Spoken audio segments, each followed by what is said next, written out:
የኢትዮጵያና የጎረቤቶቿ አየር ኃይሎች አቅም ሲነጻጸር በምን ደረጃ ላይ ይገኛል?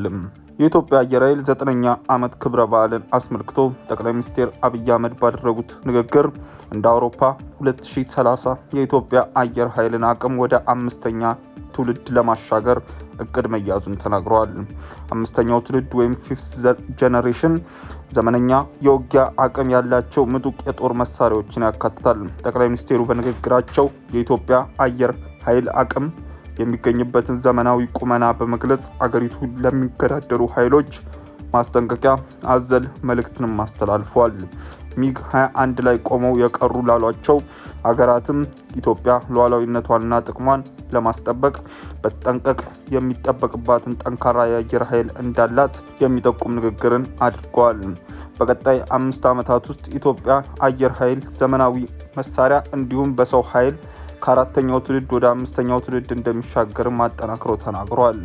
የአየር ኃይልን 9ኛ ዓመት በማስመልከት በተዘጋጀው የአቪዬሽን አውደ ርዕይ ላይ የአየር ኃይሉ ዘመናዊ አውሮፕላኖች ለጉብኝት በቅተዋል። አየር ኃይል ተቋማዊ ብቃቱን የሚያሳዩ ትዕይንቶችም ቀርበዋል። የጦርነት አዙሪት በማይቀረው የአፍሪካ ቀንድ ውስጥ በሱዳን የእርስ በርስ ጦርነት ስትታመስ ደቡብ ሱዳን ውጥረት ውስጥ ትገኛለች። ከጊዜ ወደ ጊዜ ግንኙነታቸው እየሻከረ የመጣው ኢትዮጵያና ኤርትራ የጦርነት ስጋት እያንዣበበባቸው ነው። በዚህ ወቅት ኢትዮጵያና ጎረቤት አገራት ያላቸውም የአየር ኃይል እንዴት ይነጻጸራል የሚለውን ይህ ዘገባ ይፋዊ ዓለም አቀፍ መረጃን መሰረት አድርጎ ይዳስሳል። 145 አገራትን በአጠቃላይ ወታደራዊ አቋማቸውን ያነጻጸረው ግሎባል ፋየር ፓወር የአፍሪካ ቀንድ አገራት የአየር ኃይል አቋማቸውን ባላቸው መሳሪያና ዝግጁነታቸው አወዳድሯል። አገራቱ ያላቸው አጠቃላይ ወታደራዊ ኃይል ለማወዳደር በተጠቀማቸው ወደ 60 የሚጠጉ መስፈርቶች አማካኝነት መዝኖ ነጥቡን ፓወር ኢንዴክስ ሰጥቷቸዋል። ከግምት ውስጥ ከገቡ መስፈርቶች መካከል ወታደራዊ ቁመና፣ የፋይናንስ አቅምና ሎጂስቲክም ይጠቀሳሉ። በ2026 የተከሰተ መረጃ መሰረት በማድረግ የአየር ኃይልና የባህር ኃይልን ጨምሮ የሀገራት አጠቃላይ ወታደራዊ አቅም ተለክቷል። አሜሪካ፣ ሩሲያ፣ ቻይና፣ ህንድና ደቡብ ኮሪያ በወታደራዊ አቅም ከ1 እስከ 5 ያለውን ደረጃ ይዘዋል። ላይቤሪያ፣ ሱሪናማ፣ ሴንትራል አፍሪካ ሪፐብሊክ፣ ቤሊዝ እና ቡታን በዝርዝሩ መጨረሻ ላይ የሚገኙ 5 ሀገራት ናቸው። ወደ አፍሪካ ቀንድ ስንመጣ በዝርዝሩ ውስጥ ኢትዮጵያ፣ ኤርትራ፣ ሶማሊያ፣ ሱዳን፣ ኬንያ እና ደቡብ አፍሪካ ተካተዋል። የአየር ኃይሎች ጠንካራ ጥንካሬ እንዲሁም የመሳሪያ ክምችትና ዝግጁነትን ለማነጻጸርም 9 ዝርዝሮች ቀርበዋል። ከነዚህም መካከል አጠቃላይ የአውሮፕላን ብዛት፣ ተዋጊዎች እና የተዋጊዎች አይነት ይጠቀሳሉ።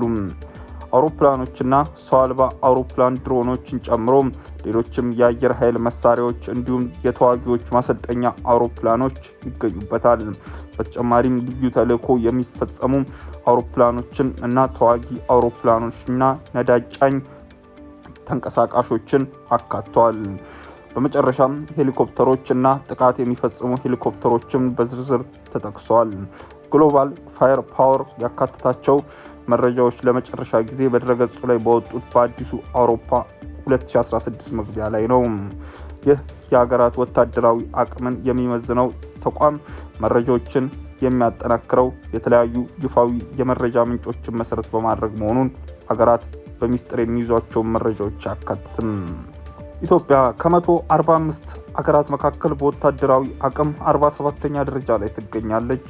ግሎባል ፋየር ፓወር ለሀገራት በሚሰጠው የኃይል ምዘና ነጥብ ፓወር ኢንዴክስ ላይ ለኢትዮጵያ 0.8525 ሰጥቷታል። እጅግ በጣም ጠንካራ ተደርጎ የሚወሰደው ነጥብ 0.00 ሲሆን በዝርዝሩ በአንደኝነት የተቀመጠችው አሜሪካ እንደ ማነጻጸሪያ ብንወስድ እንኳን የተሰጣን ነጥብ 0.0741 ነው። ኢትዮጵያ ከዚህ ቀደም በዝርዝሩ ከነበራት ስፍራ ከፍ ያለች ሲሆን ያለው አጠቃላይ የአየር ኃይል አውሮፕላኖች መጠንም 104 ሆኗል። ከ145 አገራት ወደ 66ኛ መሆኑ ተመላክቷል። የግሎባል ፋየር ፓወር ባስቀመጣቸው በእያንዳንዱ ዝርዝሮች ላይ ዝግጁነት ይመዘናል። ዝግጁነት የሚለካው ከአሜሪካ አየር ኃይል 75 አማካኝነት ነጥብ አንጻር እንደሆነም ድረገጹ ይጠቁማል። ይህም አጠቃላይ የሰራዊቱ ዝግጁነት፣ የመሳሪያ ዘመናዊነትና የመሳሪያ እድሳትና የተመሳሰሉት ይካተታሉ። ሀገሪቱ ካላት አጠቃላይ የአየር ኃይል መሳሪያ አንጻር እያንዳንዱ አይነት ምን ያህሉ ድርሻ እንደሚሸፍን በመጠቆም በመቶኛ ተሰጥቶ ተቀምጧል። በእያንዳንዱ መስፈርት ኢትዮጵያ ከ145 ሀገራት ጋር ተወዳድራ ነጥብ ተሰጥቷታል። ተዋጊ አውሮፕላኖች 25 ያላት ሲሆን ዝግጁነቱም 15 ነው። በዚህም 46ኛ ደረጃ ላይ ትገኛለች። ጥቃት ፈጻሚ አውሮፕላኖች አይነት 0 ሲሆን አውሮፕላኖችና ሰው አልባ አውሮፕላን ድሮኖችን ጨምሮ ሌሎች የአየር መሳሪያዎች 9 ሲሆኑ ዝግጁነት 5 ነው። በዚህም 42ኛ ደረጃ ላይ ትገኛለች። የተዋጊዎች ማሰልጠኛ አውሮፕላኖች 34 ሲሆን ዝግጁነት 20 ነው። በዚህም 48ኛ ደረጃ ላይ ትገኛለች። ልዩ ተልዕኮ የሚፈጽሙ አውሮፕላኖች ሚሽን ስፔሻል ሚሽን 0 ሲሆን የአውሮፕላኖች ነዳጅ ጫኝ አመላላሽ ታንከር 0 ነው። ሄሊኮፕተሮች 33 ሲሆን ዝግጁነት 20 ነው። በዚህም 67ኛ ደረጃ ላይ ትገኛለች። ጥቃት የሚፈጽሙ ሄሊኮፕተሮች አታክ ሄሊኮፕተር 7 ወይም 6.7% ሲሆን ዝግጁነት 4 ነው።